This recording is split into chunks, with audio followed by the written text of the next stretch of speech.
ಇಲ್ಲ, ಈಗ ಬಸನಗೌಡ ಪಾಟೀಲ್ ಯತ್ನಾಳ್ ಅವರು ಹೋರಾಟ ಮಾಡೋದ್ರಲ್ಲಿ ಅರ್ಥ ಇದೆ. ಯಾಕಂದರೆ ಅವರು ಈ ನಾಡು ಇದಕ್ಕೆಲ್ಲ ಅವ್ರದ್ದೇನು ಭಾಗಿ ಇಲ್ಲ. ಆದರೆ ಕುಮಾರಸ್ವಾಮಿ ಅವರು ಹೋರಾಟ ಮಾಡ್ತಾರೆ ಅಂತಕ್ಕಂಥದ್ದು ಹಾಸ್ಯಾಸ್ಪದ.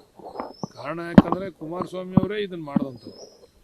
ಅವತ್ತು ಕುಮಾರಸ್ವಾಮಿ ಅವರು ಇದಕ್ಕೆ ಅಡಿಗಲ್ಲಿ ಹಾಕಲಿಲ್ಲ ಅಂದಿದ್ರೆ ಬಹುಶಃ ಇದು ಪ್ರಾರಂಭನೇ ಆಗ್ತಿರಲಿಲ್ಲ. ಇದನ್ನು ಮಾಡಬೇಕು, ಇಲ್ಲೊಂದು ಟೌನ್ಶಿಪ್ ಆಗಬೇಕು ಅಂತಕ್ಕಂಥದ್ದು ಆಸೆ ಇಟ್ಕೊಂಡಿದ್ದಂಥವ್ರೆ ಕುಮಾರಸ್ವಾಮಿ ಅವರು. ಅದಕ್ಕೆ ಅವರು ಹೋರಾಟ ಮಾಡೋದ್ರಲ್ಲಿ ಅರ್ಥ ಇಲ್ಲ.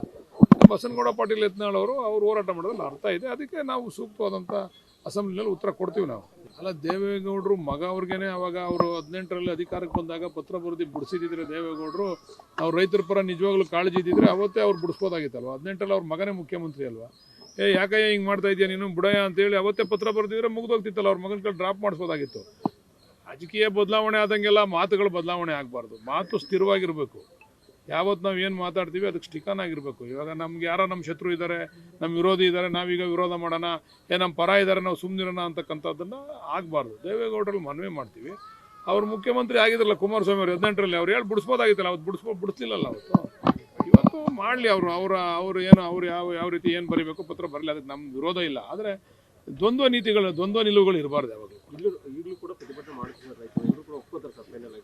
ಈ ಎಲ್ಲ ವಿಚಾರಗಳಲ್ಲೂ ಕೂಡ ಪರ ವಿರೋಧ ಇದ್ದೇ ಇರ್ತದೆ. ಅದರಿಂದ ಕೆಲವರು ತುಂಬ ಜನ ಪರನೂ ಇದ್ದಾರೆ, ಕೆಲವರು ವಿರೋಧನೂ ಇದ್ದಾರೆ. ವಿರೋಧವಾಗಿರೋರನ್ನ ಮನವೊಲಿಸ್ತಕ್ಕಂಥ ಕೆಲಸ ನಾವು ಮಾಡ್ತೀವಿ.